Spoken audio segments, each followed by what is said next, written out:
Hello and welcome to FFRF's Ask an Atheist. I'm Rebecca Markert, the legal director here at the Freedom From Religion Foundation. And I'm Ryan Jayne, a staff attorney at FFRF. Today we're going to be talking about an event that was held last week at the Iowa State Capitol in Des Moines. It was organized by Iowa Atheists and Freethinkers. The event was called Theocracy Is Un-American, a rally for secular government. Ryan spoke at the event for FFRF, and we're also going to be joined by Bob Cook, the group's activism chair. As always, if you have questions for today, please drop them in the comments below or send an email to askanatheist@ffrf.org. So Bob, first of all, can you tell us a little bit about your group and how this event came together? Well, we have been representing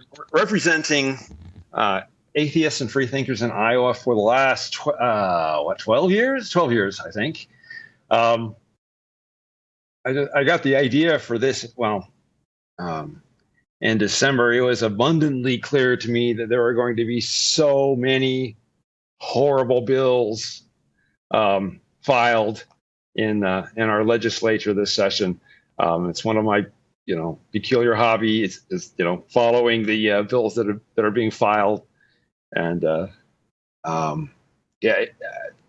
I got working on this in December and got the paperwork sent in, and I was not wrong.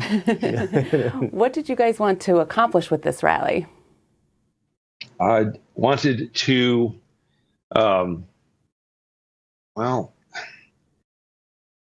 connect with our legislatures for one thing, if we could. They need to know that we're out there, that non-believers and atheists are out there, and we vote, and we are, plugged into the bills that they're filing. I wanted to, communicate with other atheists and non-believers and let them know that we are there and that we represent them and that we're working for them. Well, I'm honored that you reached out to us and asked me to come to the event. I was happy to drive down and speak there. And there was a pretty good turnout in person, and you also live streamed it on Facebook. So it was, I thought it was a really successful event, and it was recorded, so people can find the whole thing online. And I know, at least when I was speaking, in addition to members of IAF who were in the group, there were people walking by, because this was in the Capitol Rotunda in Des Moines. And so there were people walking by who were stopping and listening. So I think that it was a big success in terms of, just getting your message out there, like you said, and not only connecting the atheists to each other, but also the legislators heard us, and some of the people in the community heard us as well. So I thought it was a really terrific event. It's so exciting also to just see people get energetic and go out and actually do things. And I've always been so impressed with the atheists and freethinkers in Iowa, because you really have a really activist type of group. I want to go back to what you were talking about, the bills that are being filed at the Iowa State Legislature and the things that made you concerned and what made you want to put together this rally. Can you talk a little bit about what you're seeing in Iowa and what it seems so scary? We've had so many different fronts. We've had, I think, 26 anti-LGBTQ bills filed in this session. There were, I don't remember, I think about 10 different bills regarding abortion and reproductive freedom. We've had attacks on, critical race theory, attacks on, public schools and teachers and librarians. We've had bills to, the voucher bills, that they just love their voucher bills to defund public education and shift the money from that over to private schools. In Iowa, I believe it's 84% of all private schools are religious schools, So even if they don't even mention that the fact that the religious schools, most of the money that goes to private schools is, our tax dollars being funneled to religious schools. Yeah, so many bills, so many of these things. It just boggles my mind. Yeah, I totally can relate to that, because what you called your peculiar hobby of following Iowa bills, that's my job, is to follow these bills in all 50 states around the country. And what I saw, and part of what I spoke about at the event, was that everything that you just described, Bob, is part of a national trend. It's not just Iowa by any stretch. There are anti-LGBTQ bills in basically all 50 states, assaults on reproductive health care, on public schools. And the trend that I see most consistently through all these different areas is one of Christian nationalism, where it's something we've been talking about for years, trying to raise awareness about, that there are lawmakers who really want to combine the idea that their Christian religious beliefs, a particular version of Christianity, is to be melded into the law. And it's a very dangerous idea, and obviously hostile to state-church separation, which we fight for at FFRF. And we've seen this trend grow over the last, 5-10 years. But since I've been at FFRF, it always seems to be we get more bills around election years, and we are in the midst of an election year. And so I think what Bob was saying is his fear in December that we were going to see a lot more in January being filed definitely is true, because I feel like I always joke that all the legislators who are also running for election are all trying to out-God each other and prove how religious they are. But that is also coupled now with just really emboldened legislators who also know that they also have the courts behind them as well. That's right. And it makes it hard to be active in this area, because when you have just crowds of legislators throwing everything at the wall to see what sticks, it's hard to keep track of all these bills. They all get hearings. You have to try to keep track of which ones might actually pass, which ones are really, really bad, and which ones are just a little bit bad. And then it can happen very quickly all of a sudden, where one of them suddenly just gets passed through a committee and voted on, and you have to kind of scramble to say, oh my gosh, this thing's actually going to pass. We have to challenge this. And when we're facing this, it's so exciting to have people like Bob and his group on the ground really fighting these types of things. So let's talk a little bit about what happened at the rally. There were plenty of speakers, and I know we have some clips that we want to show our audience about what happened last week. Yeah, so the first one I can introduce. So we first had Jason Bunnell, who spoke about how the Iowa Constitution, like the U.S. Constitution, guarantees a separation between state and church, and he talked about how that wall of separation is under attack.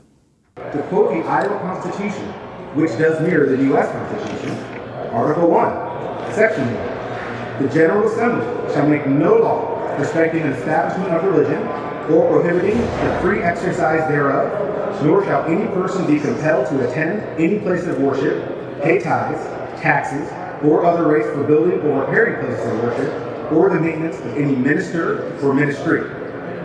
Clearly, this was intended to create a separation between the faithful and the government, to ensure that no one is compelled to support one over the other.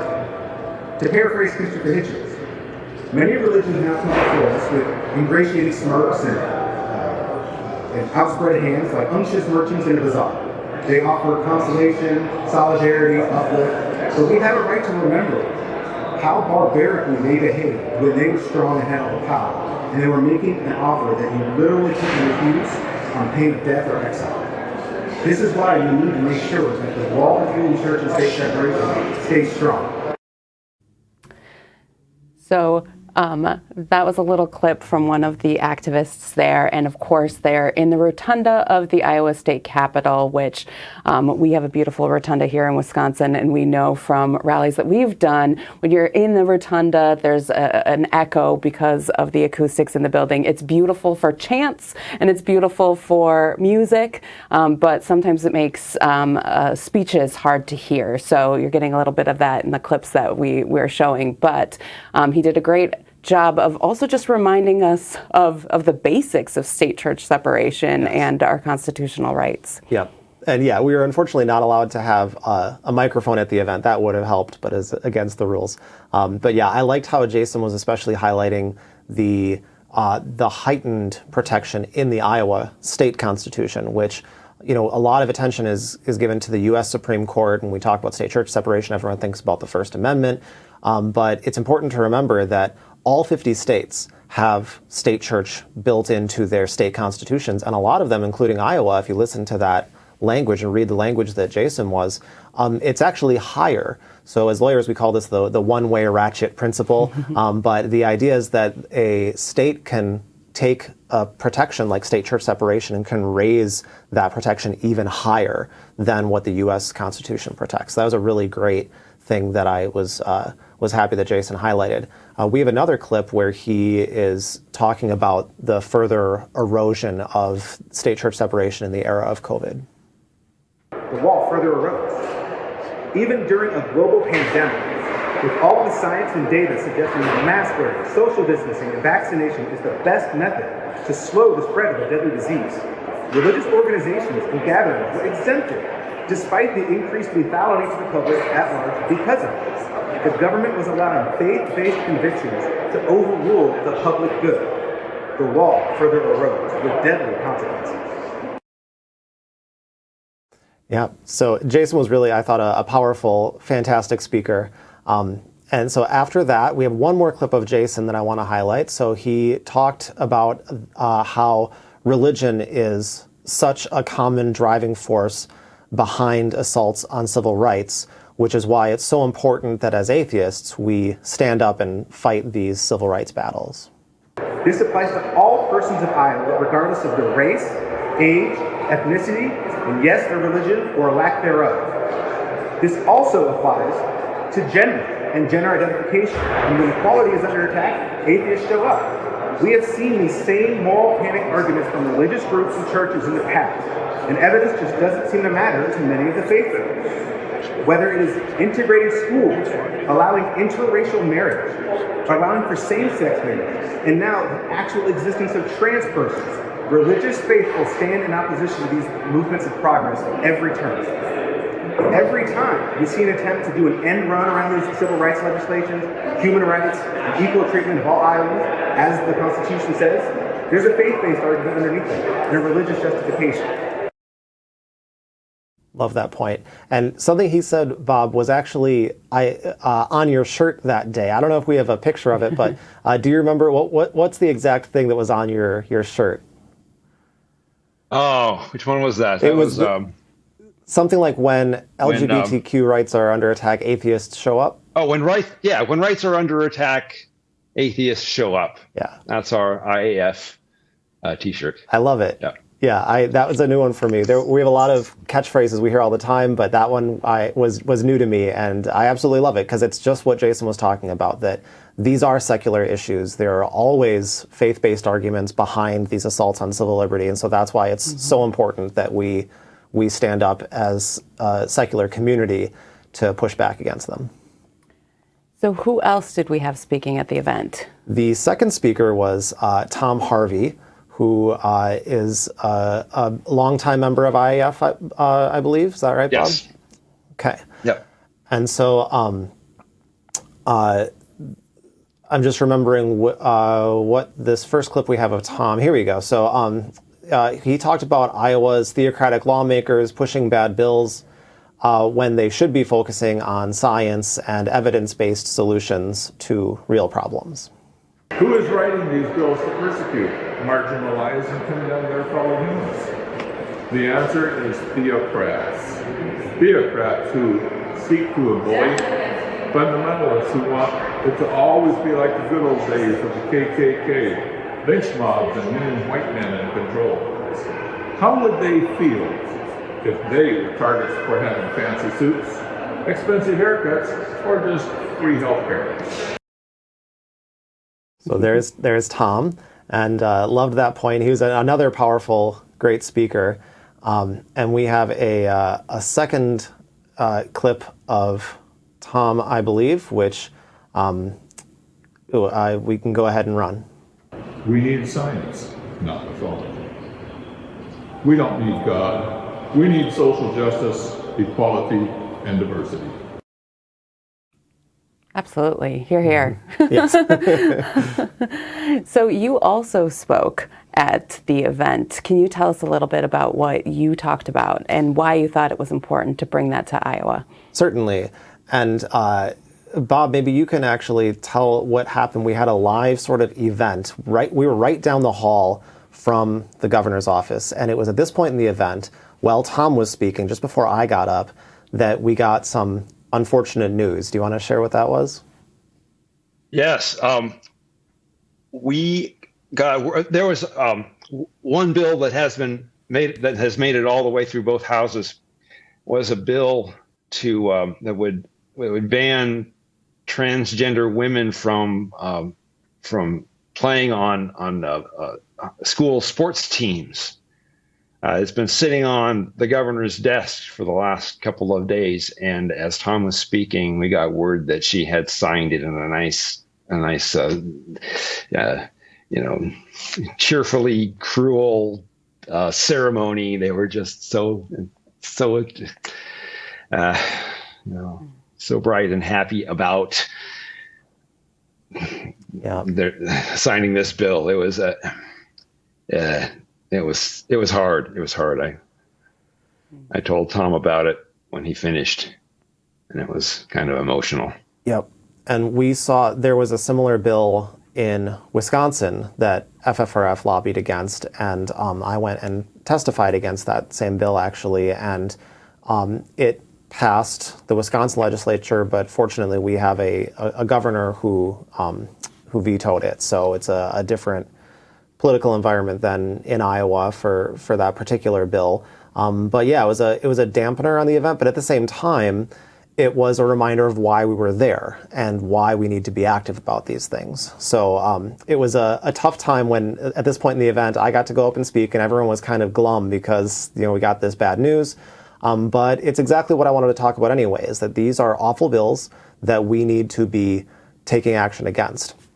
And they had a literal handbook for several years that laid out exactly what they were trying to do. And Project Blitz was the name they chose, by the way. We didn't give that to them. They were shamed into dropping that name. I think when they realized how bad it looks, they changed their name to something really innocuous and forgettable, and they stopped publicly releasing their handbook. But here's their plan. Their plan is that the stage one is you put religious imagery all over the place, especially in public school. You want young kids especially to think that they live in a Christian country with a Christian government running it.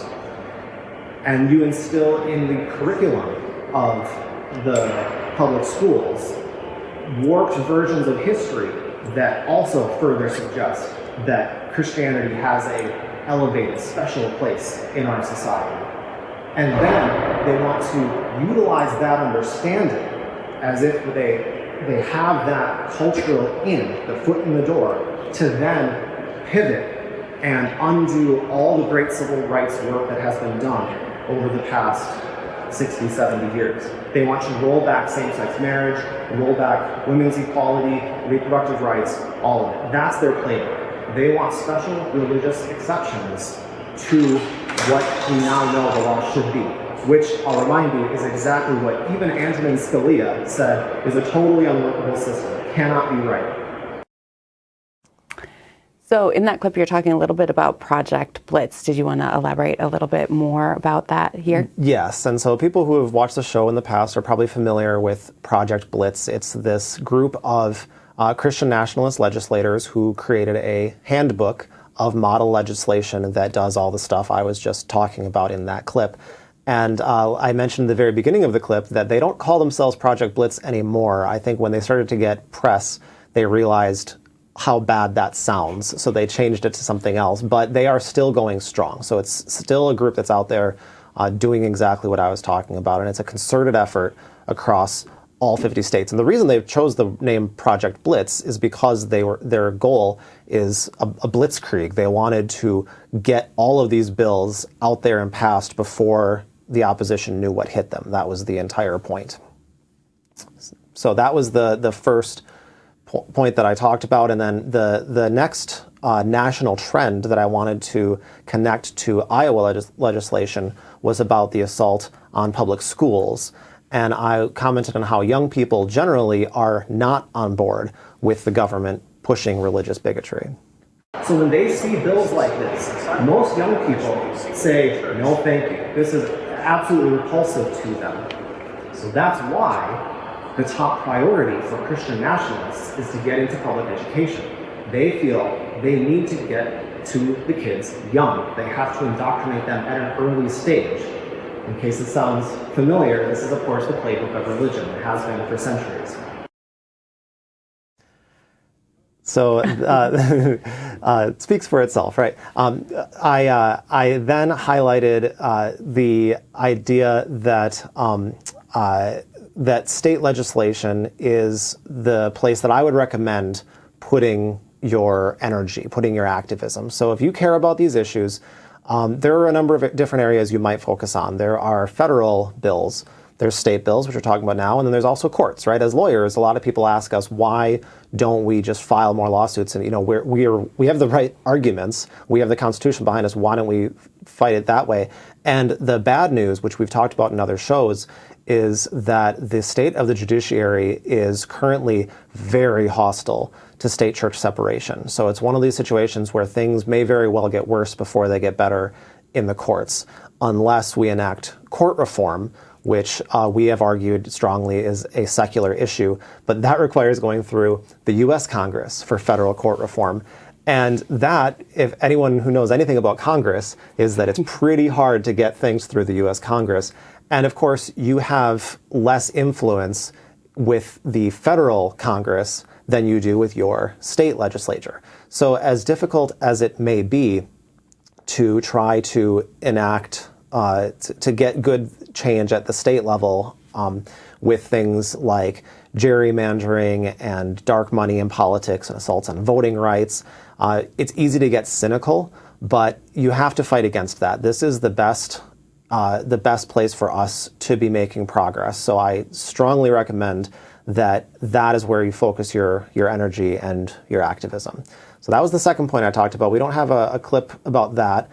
There is one more clip that we have of me, which I'll just explain a little bit, because what I wanted to do last is when you're talking about these topics and you're trying to educate people, it's important to take a step back and go back to the basics and explain why state-church separation? Why are we fighting this battle in the first place? And so I made the argument that I don't hear too often, that state-church separation is not only an important secular value and a fundamental American value, but it's also a necessary foundation for a functioning democracy. State-church separation is an essential part for a functional democracy. When you look at the First Amendment, it protects 6 distinct rights, and it lists them in a particular order.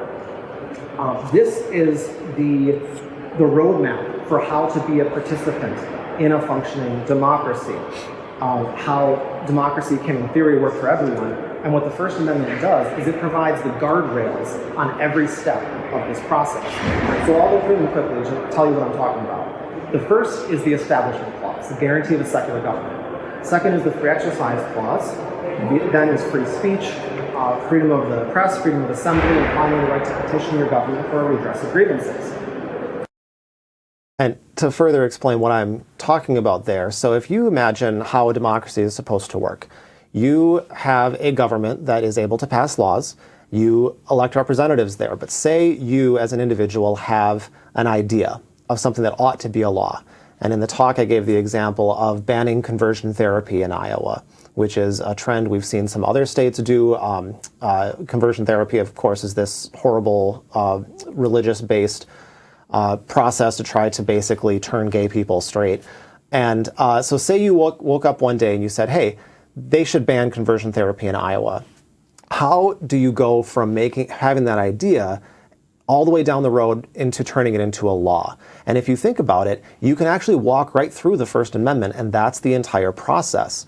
The first step is that you need to have a government that is receptive to these ideas in the first place. You need a secular government where speaking out against a religious practice like conversion therapy is not going to be just completely nipped in the bud. So that's why the Establishment Clause is the crucial first step. The Free Exercise Clause is the second right protected. So both of these go toward free thought, just protecting the ability to be able to come up with this idea in the first place. And then after that, you need to be able to talk about it. So freedom of speech comes next. Then you might want to publish your idea once you've thought it out. So you might write a book, you might put it in a newspaper, so that's freedom of the press. Then you might want to gather people around, have a rally like we were having in Iowa to talk about these ideas. So you need freedom of assembly to allow people to get together. And then once you have your group of people and you want to go to your representatives and say, hey, we have this idea that we think you should make a bill, you have a right to contact your government representative for a redress of your grievances. And so that's what that means. They don't have to listen to you, but you do have to be able to contact them. So that's a way that I think of for one thing, it's a nice mnemonic device for remembering what is in the First Amendment, but it's also a reminder that keeping the government secular, keeping state church separate, is put in the very beginning of the First Amendment, and that is because it is absolutely foundational to how our government is supposed to work. All of these rights are totally crucial, but they're listed with, I think, a lot of forethought into why they're in the order that they are in. And of course, I should emphasize that state church separation is the only protection in the First Amendment that was an American original. It was an idea that had been floating around the Enlightenment for some time, but we were the first country to actually codify it in the Constitution that way. Excellently put. I think everything that you said was just described so beautifully and outlined so well that I think it really reminds our viewers and also the legislators that were there in Iowa why this is so important. And I agree with you about just educating, and the speakers that were in Iowa, just educating everybody again on why it's so important that we have this constitutional principle of separation between state and church, and how it's essential to democracy. I mean, that's like step one, and something that FFRF has been working on for a while too, because it's one of these rights. We're interviewing interns for the summer, and I keep telling a lot of the interns, this is something that everybody should care about and everybody should be proud of, because it is truly an American idea. And it's foundational to so many of the social justice causes we care about and so many other things that we care about. So I want to bring Bob back in because I want to ask him, what's next? You had this wonderful rally that was well attended. What are you guys going to do next? We are going to keep pushing our members to contact our legislators. I think that's the biggest tool in our toolbox. We've just got to keep hammering away at them. They do keep track of what people say to them. Phone calls and emails. They do make a little check mark every time you oppose or speak in favor of it. And if we can get enough check marks in our favor, that might sway the votes on at least a few of some of these bills. It's harder here in Iowa. Like you said, Ryan, they don't have to listen to us, and it's harder because they hold the trifecta here. They have both houses and legislature. Governor Reynolds has their ear, and they've been pushing the courts to the right here, like they have everywhere else. They've been they've controlled everything for the last 4 or 6 years, and they've been using that to move the courts to the right here in Iowa, like they have everywhere else. It's tough. But that's what I think. Why it's so important that you guys are showing up now. I mean, this is really important because, we need to speak for people who feel like, oh, there's not really a point, but we need to register dissent, also a very American idea. It's really important that we get our viewpoint expressed, even if it's not heard, because you don't know who else happens to be listening. It might be the high school student who is like, it doesn't have to be this way. And when I become 18, I'm going to vote or I'm going to run for office. And, you never know who you're inspiring. So I think it's great that you guys had this rally, that you're showing up and you're expressing these ideals, even if you aren't 100% sure that you're going to be heard or that they're going to take the right action. I mean, this is step one, and I think it's great and really inspiring to see. Totally agree. And Rebecca, you worked on the Hill in D.C. for a while, so I think you can confirm what Bob was saying, right? That it is worth it, even though you don't think you're likely to change your representatives' minds on an issue. You would say it's still worth the effort to contact? Absolutely. I mean, my first job out of college was working on Capitol Hill, and my job was to answer the phones and field all these calls from constituents and take down their name and their address and what they were calling about and what, if they wanted him to vote in favor or against, or, what exactly was their opinion. And every night we would tally those calls and put them in a memo and give them to him that he read every single night. So one of my famous examples is when we were talking about going to war in Iraq. And every night he would get a memo with like a tally. This is how many people think we should go to war. This is how many people we think we should not. And he pulled that out every night and paid attention to it. And if you're calling your legislators, I think that's incredibly important because you're taking up staff time. They can't do other work. And so if they're hearing from you and you constantly are barraging the office with phone calls, they can't get other stuff done. It really does come to the attention of the member of the legislature because, their employees are like, I can't do anything because I'm fielding calls from constituents about this issue and they're really upset. So I think it's really important to make those phone calls, send letters. It is tallied, it is paid attention to, and also show up at their offices, request meetings, go, if they have town hall meetings, go and speak up. When you're standing right in front of them, they have to answer you. Yeah, and remember that if you're not talking to them about the issues you care about, the people who care the other way about the issues are talking about them. When I testified against the trans athlete ban in Wisconsin, there was a great outpouring of people who were saying what we were saying, which is that this is cruel and solves a non-existent problem, totally counterproductive. But there was a vocal presence of people who said, we need to protect women's sports and trans people should, basically not, I'm uncomfortable being around trans people, stuff like that. And so if we hadn't showed up, that would have been the message, is that, apparently the public likes this bill. And so whatever you do, don't let them claim a mandate. Don't let them say, the people of Iowa or the people, whatever your state is, want these terrible bills. You have to make sure that you are on the record opposing them and supporting good bills, of course. It's right now we feel like we're playing a lot of defense, but of course it's a two-way street. Right, and bills change as they go through the legislative process. And if you are speaking up and telling them what you think about this bill, there might be an amendment that softens the bill or does something to change what the intended purpose was. Mm-hmm. Yeah. So, Bob, any other thoughts before we move to questions? I am an introvert at heart. It is an effort for me to do this kind of stuff, but I have to do it. I have to make myself do it because if if I don't, it feels like I'm going to be, part of the problem. I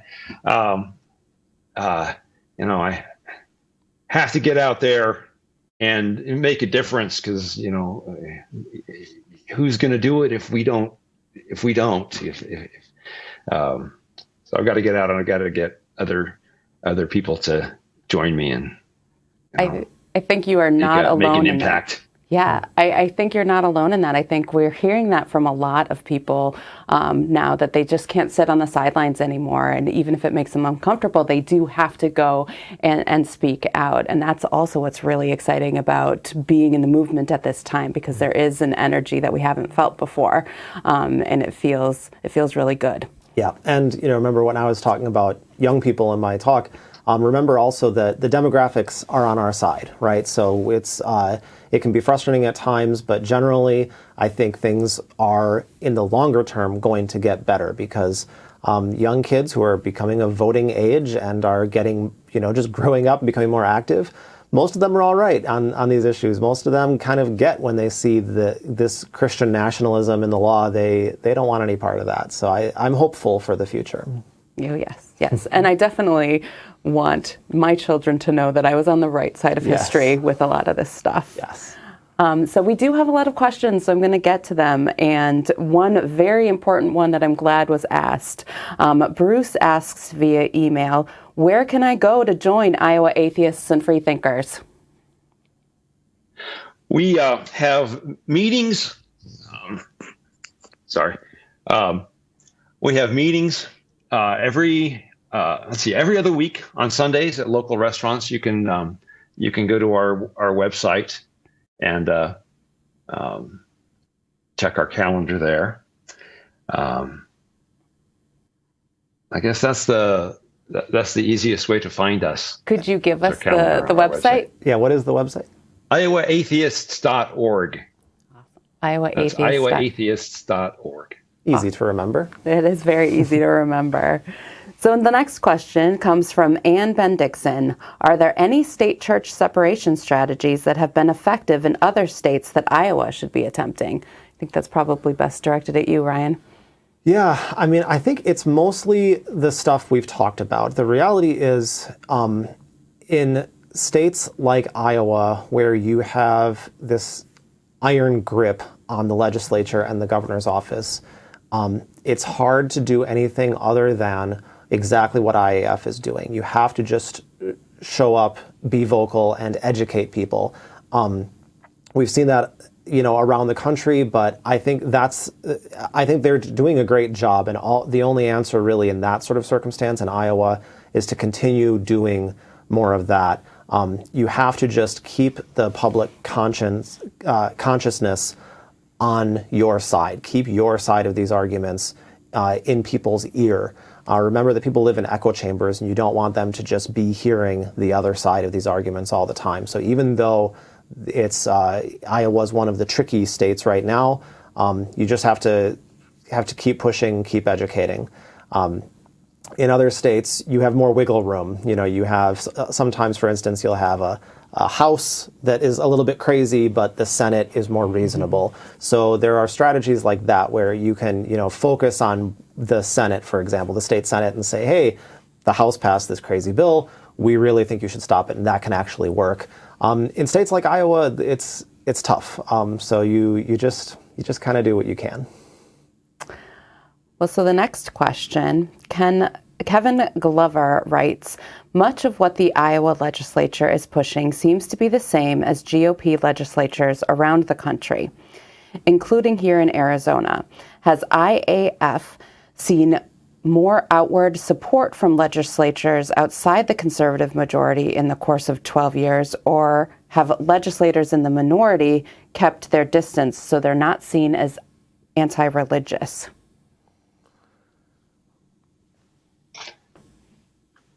Did you catch that? There are, I'm thinking about that. There are at least a small group of legislators that are very open to us, they all tend to avoid the word atheist, really, but there's a core group that really does listen to us and are receptive to us. Again, the Democrats are really a small minority at this point. Boy, it's tough.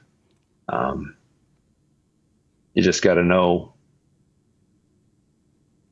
who the most receptive ones are and talk to them, I guess.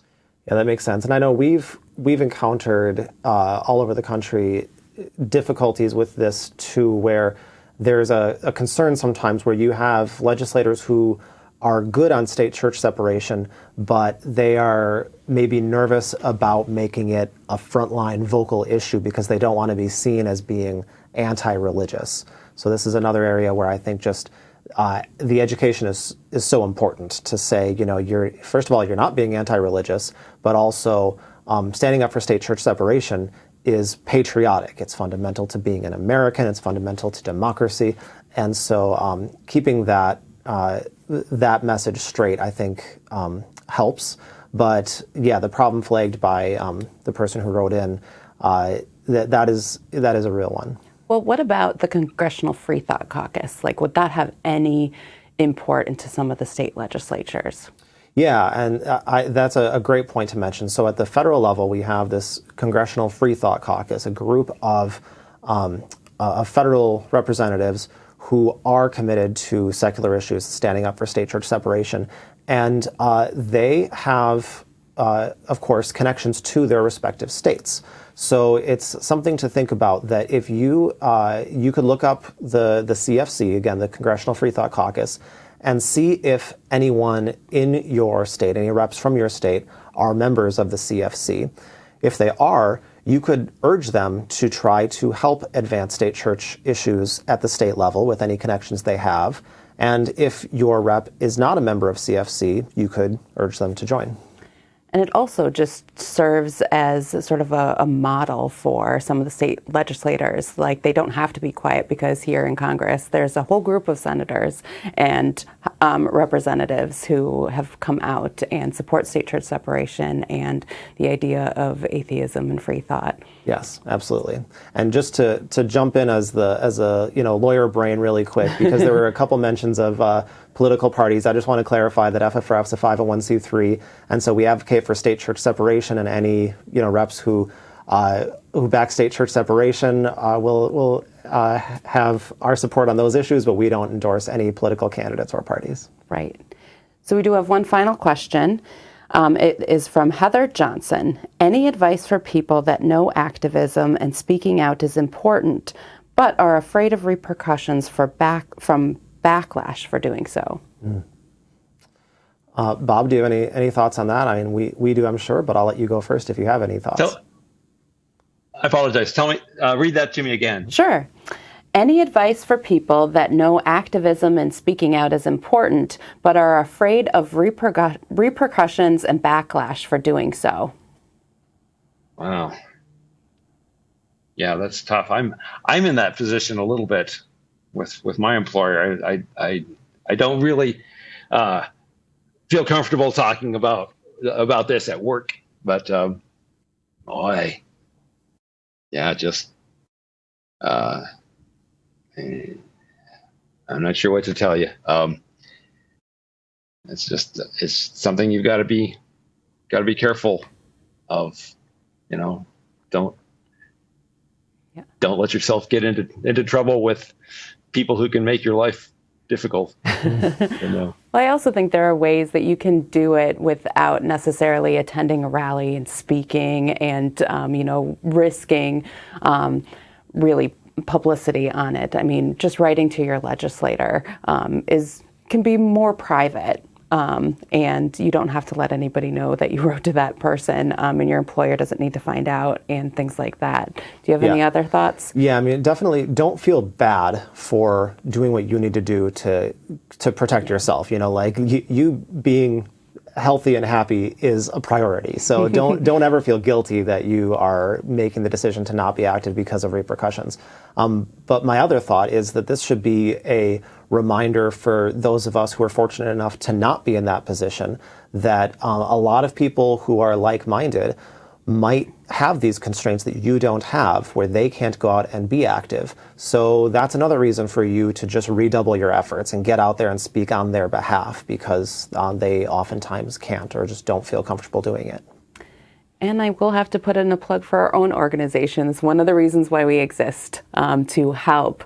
If you don't feel comfortable coming out in your community, you can contact FFRF about state church issues that are happening, bills that are happening at the legislature. We can look and see if there's anything that we can do as well to add your voice to the discussion without by doing so anonymously. And you can sign up. We have a new action alert system, actually. So if you go to ffrf.org, you can find our action alert page and sign up for that. And that way you'll just get emails or texts that say, hey, there's this thing happening in your state. Click a couple buttons and it does everything for you. It just messages or calls your reps. Well, that does conclude Ask an Atheist for this week. Thank you so much, Bob, for joining us. And thank you, viewers, for joining us as well. Be sure to check out FFRF's broadcast TV program, Free Thought Matters. This week's guest is clinical psychologist and author of the book Alpha God, Hector Garcia. Here's a preview. We have an omniscient God who's intensely interested in territory. Why would a God who doesn't have a material form be interested in territory or the resources that that territory contains? Why would he be interested in submission displays? Well, just look at any nature documentary showing chimpanzees or other primates interact, and you see submission displays to the alpha, making yourself look smaller and weaker and less of a threat. Why would an omnipotent being require that? Watch Free Thought Matters on TV stations around the U.S. on Sunday mornings or on FFRF's YouTube and Facebook channels. And check out Free Thought Radio, FFRF's weekly radio show and podcast, ffrf.org/radio. And if you want more information about the Freedom from Religion Foundation, please check out our website at ffrf.org. See you next time on FFRF's Ask an Atheist.